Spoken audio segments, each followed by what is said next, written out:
어제 성탄 발표회를 통해서 또 잊을 수 없는 좋은 추억을 하나 더 간직하게 되었습니다. 아무튼 성탄 발표를 위해서 다 같이 동참해주고 함께 해준 모든 분들께 감사를 드리고 또 하나님께 영광을 올려드립니다.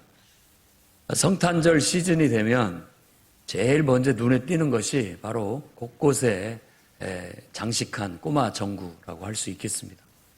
그래서 물론 교회가 좀 더 화려하게 안개등이며 등불을 좀 밝히 하면 좋겠는데 요즘은 아파트마다 다 온갖 정원들을 다 꼬마 전구로 다 장식을 해서 의미를 알고 하는 건지 어쩐지는 모르지만 그렇습니다. 이 등불은 어떤 장식 차원을 떠나서 더 넘어서서 중요한 상징적 의미를 가지고 있습니다. 원래 성탄절이라는 게 유럽에서 시작이 된 기독교 문화인데 12월 25일쯤 되면은 우리나라도 동지라고 하잖아요.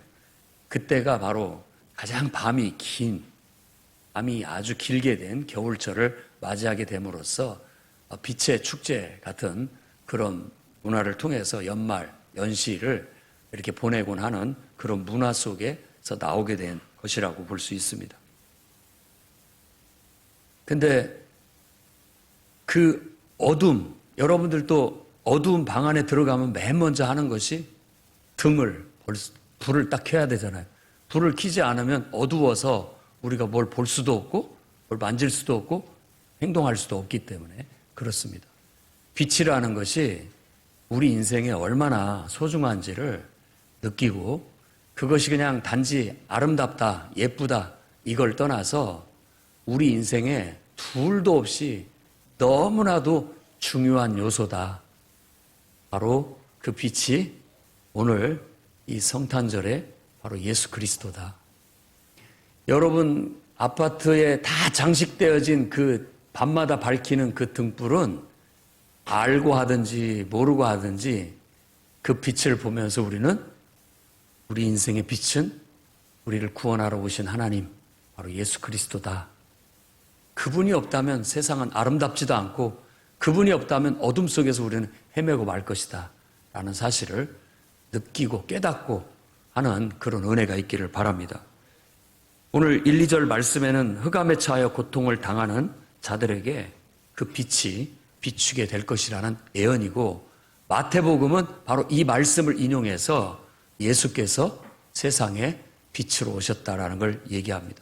요한복음도 1장에서 그 빛이 세상에 비쳤는데 사람들이 그 빛을 알아보지 못하더라.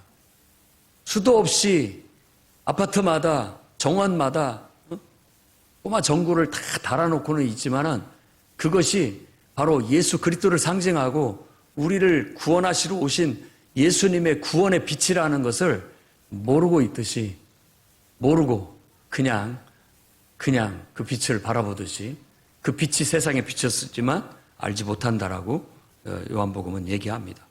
3절에서 5절에는 전쟁과 압제를 그분이 종식하실 것이고 그분의 나라에 속한 백성들이 그분 안에서 즐거움을 누리게 될 것이다 라고 예언하고 있습니다. 6절, 7절에는 이 모든 빛과 즐거움을 가져올 메시아의 탄생, 한 아기라고 표현해서 그가 탄생하게 될 것이고 그가 통치하게 되면 평화의 나라가 올 것이다라는 걸 예언하고 있습니다. 성탄절은 바로 그분이 오셨다라는 것을 온 땅에 선포하는 메시지를 담은 절기입니다. 그러니까 우리가 성탄 감사 예배를 드리는 것만으로도 성탄 발표회를 아주 억적지근하게 하는 것만으로도 우리는 세상에 그 빛을 비추는 그런 일에 동참하고 있다는 걸 우리가 알아야 되겠습니다. 메시아 예수 탄생을 기념하는 이 성탄절을 맞아 이 본문 말씀을 통해 저는 다음과 같은 메시지를 여러분에게 전하고자 합니다. 첫째는 죄와 사망이 그늘진 땅에 생명이 빛이 비치게 해달라고 기도하는 성도들이 되시기를 바랍니다. 우리가 예수를 믿는다면 우리 이 기도를 드려야 됩니다. 죄와 사망이 그늘진 이 땅에 빛이 비치게 해달라고 늘 기도하고 나아가야 되겠습니다. 성경에서는 세상을 어둡게 봅니다. 어둡다고 그렇게 정의해요. 그러면 우리는 그냥 세상 사람들은 그걸 받아들이느냐? 대부분은 다 인생이 어둡다고 그렇게 생각을 합니다. 왜? 왜 세상에는 악이 너무 많고 그리고 우리에게 너무 고통스러운 현실들이 너무나 많다라는 걸 누구나 다 잘 알고 있다라는 겁니다. 지금도 MBC에서 집중 취재 M이라고 하는 곳에서 최악의 가을 가뭄, 그러니까 11월 달만 해도 저 호남지방 남부지방에서는 너무나 가물어가지고 이 저수지가 다 말라 비틀어질 정도로 극심한 가뭄이 왔는데 한 달 후 12월 달에는 이제는 아주 극심한 또 한파에 눈까지 엄청난 폭설이 내린 것에 대해서 보도를 하면서 세상이 뭔가 좀 이상하다.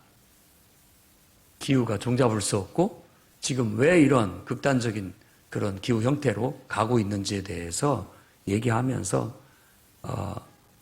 기후 문제에 대한 얘기를 또 언급을 하고 있습니다.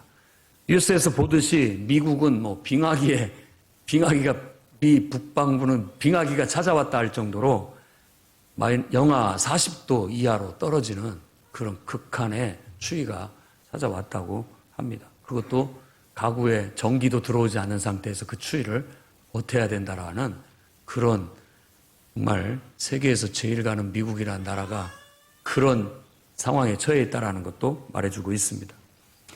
이런 것을 떠나서 모든 사람들이 공히 느끼는 것은 인생은 뭔가 모르게 살아가는 것이 쉽지가 않고 힘들고 어렵다라는 것을 다 말해주고 있어요. 그래서 하나님을 믿든지 안 믿든지 우리가 세상을 볼 때는 참 어둡다, 암담하다 이런 것들을 많이 느끼고 산다고 합니다.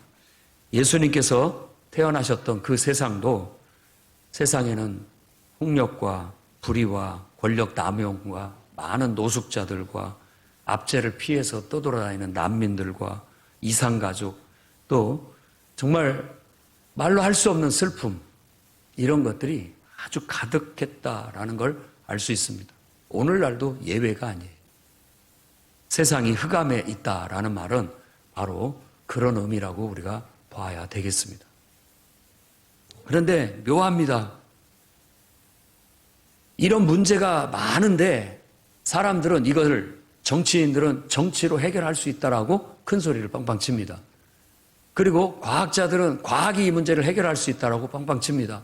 학자들은 자기들이 그 문제에 대해서 너무나도 잘 알고 있고 분석을 했고 해결책을 내놓을 수 있다라고 그렇게 큰 소리를 칩니다. 그런데 묘하게도 그들이 손을 대면 될수록 문제가 나아지기는커녕 똑같다라는 거예요. 체코 공화국의 초대 대통령을 지낸 바철라프 하벨이라는 사람이 이런 말을 했습니다. 그는 사회주의와 자본주의 둘 다 깊이 들여다본 사람으로서 둘 중 어느 쪽도 그 자체로 인류의 중대한 문제를 해결해 줄이라고 낙관할 수가 없다. 사회주의도 자본주의도 다 온전한 게 아니다라는 거예요. 장점이 있는 반면에 또 많은 단점들을 안고 있기 때문에 인간의 근본적인 문제들을 해결해 주지 못한다라는 거예요. 특히 그가 강조하는 건 과학. 과학이라는 것은 도덕 규범이 없다. 기술, 능력, 어떤 그런 것은 있지만 그것을 어떤 인간이 쓰느냐에 따라서 유대인 대학살을 일으키기도 하고요. 또 어떤 인간이 그걸 씀으로써 많은 사람에게 유익을 주기도 한다라는 거예요. 도덕이라는 것 자체는, 과학이라는 것 자체는 도덕이 없어요. 그러니까 궁극적인 목적이 없는 거예요. 여러분, 그 모든 것은 흑암입니다. 흑암이에요. 그게 어떻게 될지를 몰라요. 거기에 우리가 어두운 방 안에 전깃불을 딱 켜듯이 예수 그리스도의 불빛이 딱 비쳐야 그 모든 것들이 제대로 볼 수 있고 제대로 활용할 수 있고 제대로 모든 것들이 의미를 가질 수 있게 된다라는 거예요. 그래서 이 하벨이라는 사람도 그렇게 얘기합니다. 인류가 추구하는 행복한 삶은 자기 힘과 애씀으로 스스로 구원에 이를 수 없다. 민주주의로도 부족하다. 하나님께로 돌아서서 그분을 구해야만 가능하다. 말을 했습니다. 얼마나 깊이 공감이 됩니까? 이 성탄절을 맞아 저와 여러분들도 그 믿음을 가져야 되겠어요. 학자들이 공부를 하는 것은 하나님을 발견하는 그 목적을 갖고 공부를 해야 그 공부가 제대로 빛을 발할 수가 있습니다. 과학이라는 연구와 발전과 활용도 하나님께 목적을 두고 하나님을 알아가고 하나님의 선하신 뜻을 성취하고 이루기 위해서 연구하고 활용한다면 빛이 비치는 겁니다. 우리에게 유익을 줄 거예요. 정치, 그것도 하나님의 뜻을 구현하고 하나님의 정의를 실현하는 쪽으로 모든 초점이 맞추고 목적이 맞춰지게 된다면 그것 또한 우리 어두운 세상을 밝히는 등불이 될 수 있을 것입니다. 그런데 우리가 그 등불 없이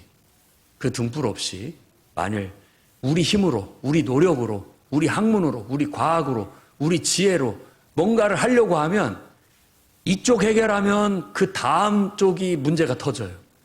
그러면 그쪽 가서 또 신경을 쓰면 저쪽이 또 문제가 터져요. 해결이 안 됩니다. 해결이 안 돼요.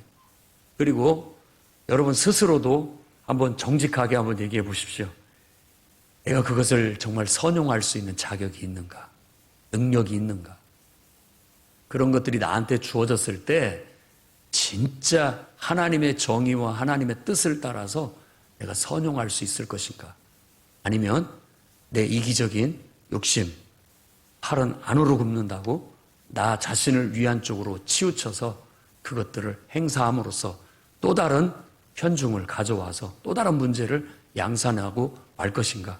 이건 나 스스로를 봐도 알 수 있습니다. 그럴 만한 인간이 못 됩니다. 나도 못 됩니다. 누구도 저는 이 세상에 그런 분이 없다고 생각해요. 모든 인간은 바로 그 마음속에 하나님을 두고 우리를 구원하러 오신 예수 그리스도를 그 마음의 등불로 삼아야만 우리 통제가 가능하고 우리가 하나님의 뜻대로 선용되어질 수 있다는 이 진리를 잊지 마시기 바랍니다. 그래서 우리는 우리 마음속에 다른 사람을 떠나서 우리 마음속에 예수 그리스도의 생명의 빛이 비쳐서 내 마음을 밝히고 살아야 됩니다. 오늘 여러분 예수 그리스도에 대한 믿음을 다시 한번 분명하게 고백하십시오. 주는 나의 구원자시고 내가 영원히 섬길 나의 왕이십니다.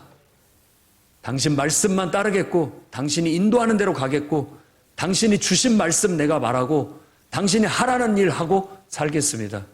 내 인생은 주님의 것이니 주님 뜻대로 활용하며 살게 해주십시오 라고 마음의 빛을 밝히십시오. 그러면 여러분들이 그런 말과 행실을 보고 행하는 것들을 보고 사람들이 여러분을 통해서 하나님을 발견하게 될 겁니다. 내가 보이는 게 아니라 내 속에 하나님이 보여지고 느껴지게 되면 이 어두운 세상이 밝아져서 어제 우리가 촛불을 이렇게 밝히듯이 연쇄적으로 내가 하나 밝히면 옆에 있는 사람이 또 밝히게 되고 그 사람이 또 밝히면 그 옆에 있는 사람이 또 밝히게 되고 이렇게 세상은 어둠 속에서 빛을 찾게 될 것이고 구원으로 나아갈 수 있게 될 것입니다. 그러니 여러분 죄와 사망의 그늘진 땅에 예수 그리스도의 생명의 빛이 비춰지게 해달라고 날마다 예배하면서 기도하면서 그런 소망을 갖고 살아갑시다. 기도를 한다는 것은 다른 의미도 있지만 기도를 한다는 것은 그 뜻이 이루어지고 실천하게 해달라는 강구입니다. 그러니까 기도는 실천이에요. 말로만 이렇게 하고 마는 것이 아니라 마음의 염원으로만 끝나는 게 아니라 그 염원과 말이 행동으로 이어지는 것이 진정한 기도예요. 오늘 이 성탄절을 맞아 여러분들이 정말 이 세상은 죄와 사망의 암흑 속에 흑암 속에 그늘진 속에 다 속해 있다. 그곳에 예수 그리스도의 빛이 비춰야만 나도 살고 다른 사람도 살고 세상이 살 수 있다는 믿음을 갖고 그 빛이 환하게 비춰질 수 있도록 여러분들이 저와 함께 기도하고 나아가기를 바랍니다. 그 빛이, 내가 밝힌 이 등불이 꺼지지 않도록, 여러분의 불이 꺼지면 안 돼요. 얼른 옆에 있는 사람의 불을 다시 당겨 붙여야 됩니다. 그래야만 그 빛을 유지하고 갈 수 있는 것처럼 우리가 그늘진 세상에, 어둠의 세상에 생명의 빛을 밝히는 기도를 하면서 실천하는 교회와 성도가 되기를 바랍니다. 두 번째로는 죄의 멍에를 벗고 창성하고 즐거워하게 해달라고 우리가 기도해야 되겠습니다. 여러분들이 어제 같지만 기뻐하면 좋겠습니다. 어제 저도 아주 그냥 넋놓고 웃고 즐거운 시간을 가졌고, 끝나고 또 잠깐 모여서 다과 나누는 데에도 그냥 제 느낌에 웃음꽃이 교회 안에 그냥 활짝 폈더라고요. 다 뭔가를 막 흥에 겨워 얘기하고 있고 막 떠들썩 하고 이런 것이 너무 보기 좋았습니다. 저도 잊지 않을 추억으로 각인이 됐어요. 매년 기대가 늘 되고 있고, 다 이구동성을 하는 걸 내년엔 더 잘 준비해가지고 한번 더 잘해보자 이런 것들을 하게 됐는데, 처음에는 다 반신반의하고 이거 할까 말까도 생각을 했지만 해보니 좋더라. 그게 우리 고백이죠. 고백입니다. 우리 안에 창성함이 있고 우리 안에 정말 추수하는 즐거움, 그리고 또 어떤 노획물을 나누는 그런 즐거움처럼 우리 안에 그런 뭔가를 얻었다라는 즐거움이 있기 위해서는 예수 그리스도를 우리가 똑바로 믿어야 된 줄로 믿습니다. 예수님은 우리의 죄의 멍에를 벗어내기 위해서 오셨습니다.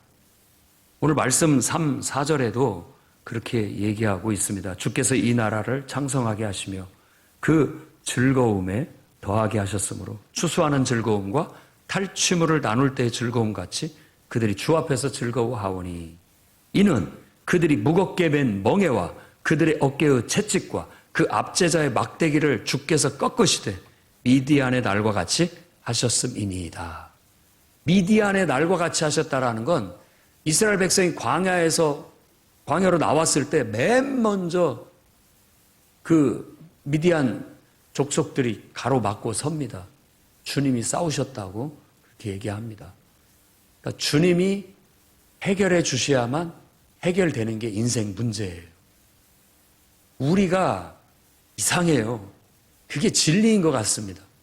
내가 문제 속에 빠져서 좌충우돌을 하면은 헝클어진 실타래가 더 얽히는 것 같은 이상한 느낌을 받아요. 그런데 그런 문제 속에서 오히려 빛 대신 하나님을 찾으면 가닥이 보여요. 그리고 이 얽힌 실타래가 하나씩 풀려가는 것을 경험하게 되는 거예요. 그러니까 이런 인생의 문제들은 가만히 보면 하나님을 찾으라고 그런 과제, 문제를 우리에게 주시는 게 아닌가. 그래서 하나님을 통해서 사는 법을 배우게 하고, 하나님을 통해서 이기는 법을, 하나님을 통해서 뭔가를 얻는 방법을 하나님은 우리에게 가르치고 계시다라는 겁니다. 근데 묘합니다. 인간들이 그걸 할 줄을 몰라요. 하나님께 자기를 맡기는 걸 못하는 거예요. 그걸 다른 여러 말로도 표현할 수 있지만 이기심이라고 말할 수 있어요. 이기심. 하나님 없이도 나는 잘 살 수 있다. 하나님 없이도 얼마든지 나는 뭔가를 할 수 있다라는 것인데, 그걸 성경에서는 자만, 교만이라고도 얘기하지만 또 다른 면에서 보면 이기심입니다. 자기 자존심을, 자기 자신을 내려놓지를 못해요. 성경은 끝도 없이 야, 너 자신을 내려놓고 내게 맡겨. 그러면 내가 너를 와줄 것이다. 내가 너와 함께 할 것이다. 너 혼자서 좌충우돌 하든지 아니면 너를 나한테 맡기고 내가 너를 도와서 살 건지 선택하라. 이게 바로 예수 그리스도를 믿을 건지 말 건지의 선택의 문제라는 거예요.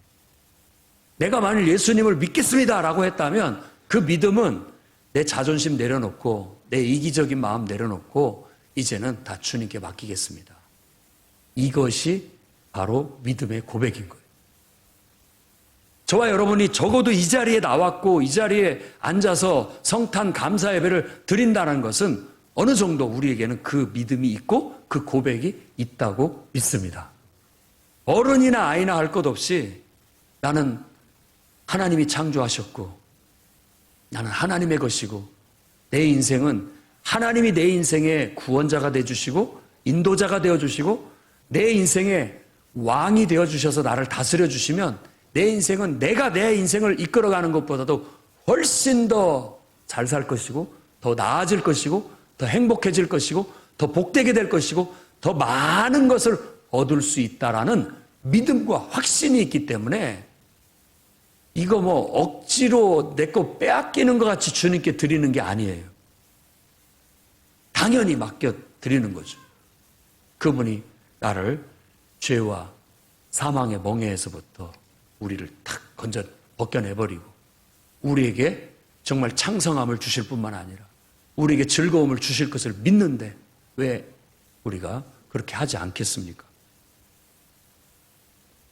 여러분들이 믿는 예수님이 어떤 분이신지를 안다면 당연히 그분께 여러분들은 기쁨으로 여러분 인생을 의탁하고 싶어지고 맡기고 싶어지고 그분의 명령을 따라 살고 싶어질 겁니다. 성경은 뭐라고 얘기하느냐? 그는 우리에게 한 아기가 낳았는데 우리에게 주신 바 되었는데 그 어깨에는 정사를 배웠고 그 이름은 기묘자라 모사라 전능하신 하나님이라 영존하시는 아버지라 평강의 왕이라 할 것입니다. 좋은 묘사는 다 붙였는데 우리에게 필요로 하는 것들을 모든 것을 줄 수 있는 분, 그 어떤 묘사를 쓰더라도 바로 그런 분이라는 걸 우리에게 말해주고 있는 거예요. 그분은 기묘자예요. 여러분이 생각할 수 없는 놀라운 일들을 행할 수 있는 분이에요. 이룰 수 있는 분. 모사예요. 여러분들이 아무리 똑똑한 채 해도 그분보다 더 똑똑할 수는 없습니다. 다 알고 있는 것 같아요. 요즘 유명한 그 뭐 재벌집 막내 아들인가. 어떻게 될 걸 다 알잖아요. 4강에 올라갈 줄도 알고, 장미란이 은메달 딸 것도 알고. 다 아니까 자신있게 말할 수 있고, 제시할 수 있고, 뭐 그런 거 아니겠습니까? 그분이 우리의 모사서서 그분은 다 알고 계시기 때문에 우리한테 가장 좋은 말을 하는데 그걸 모르는 우리는 믿어지지가 않죠. 그런 일이 있을까? 알 수가 없죠. 그냥 우리는 암흑 속이니까. 그런데 그분이 우리를 인도하신다면 우리는 죄의 멍에에서 벗어나 정말 창성함이 있을 것이고 즐거움이 있게 될 겁니다. 그러니 한번 하나님을 믿어보시기 바랍니다. 그리고 그분께 완전히 그분께 한번 맡겨보시고 여러분의 이기심, 자만심, 교만 다 내려놓고 내 인생을 주님께 한번 맡겨보시기를 바랍니다. 그러면 여러분의 인생은 쉽고 가벼워질 것이고 창성하게 될 것이고 즐거워지게 될 것이고 날아오르게 될 겁니다. 그때 가서 여러분 정말 내가 믿기 잘했다. 내가 예수 믿게 나를 이끌어줘서 너무 고맙다. 밥 한번 사십시오. 그 이상을 해도 아깝지 않을 겁니다. 예수 믿는 건 그렇게 복되고 행복한 일이기 때문입니다. 세 번째로는 전쟁이 그치고 평화의 나라가 이루어지도록 우리 함께 기도하기를 바랍니다. 세상의 모든 사람들이 죄의 멍에에서 벗어나 죄라는 것 자기 이기심 갖고 자기 중심으로 사는 걸 말하는 거고 하나님께 맡기는 것이 구원이라는 걸 말씀드린 것이고 정말 이 땅에 전쟁이 그치고 평화의 나라가 오려면 예수 그리스도의 진리가 온 세상에 퍼져야 됩니다. 그걸 위해서 기도에 나가야 되겠어요. 사실 지도자가 돼서 이 나라를 정책을 바로 펴고 국민들을 위한 또 법안들을 세우고 나아가는 것도 중요하지만 저는 우리 기독교식의 세상 구원 방식은 한 사람 한 사람이 하나님을 알고 예수 그리스도를 믿고 그분을 진리로 알고 살아가게 만드는 것, 그게 세상을 밝히는 구원의 길이라고 믿습니다. 지도자가 돼서 어떤 일을 하는 것도 훌륭하지만 한 영혼을 진리로 이끌고 구원으로 이끌어서 그 마음속에 하나님을 두고 하나님 뜻대로 살아가게 만드는 거야말로 세상을 구원하는 가장 훌륭한 일이라고 할 수 있어요. 정치인들은 전쟁을 그치기보다 자꾸 전쟁을 부추기는 것은 아닌가 싶어요. 안 하고 싶어 하지만 지금 우크라이나 러시아 전쟁이 300일이 넘었어요, 이제. 처음 전쟁은 금방 끝날 줄 알았어요. 러시아가 어떤 나라입니까? 그 큰 나라하고 그 우크라이나 싸움은 게임이 안 될 줄 알았는데 1년이 다 돼가고 있습니다. 그 여파는 그들만의 전쟁이 아니라 세계 경제에 영향을 미치고 있고 더 혹독한 겨울을 맞게 만든 것 같아요. 그 잘 사는 독일도 갑자기 그냥 막 전기료가 막 6배 올라가지고 겨울철을 보내기가 힘들다는 거예요. 체감적인 것은 10배 연료값이 오른 것 같아갖고 땔감을 구해서 불을 떼야 되느냐 그러고 있다고 하지요.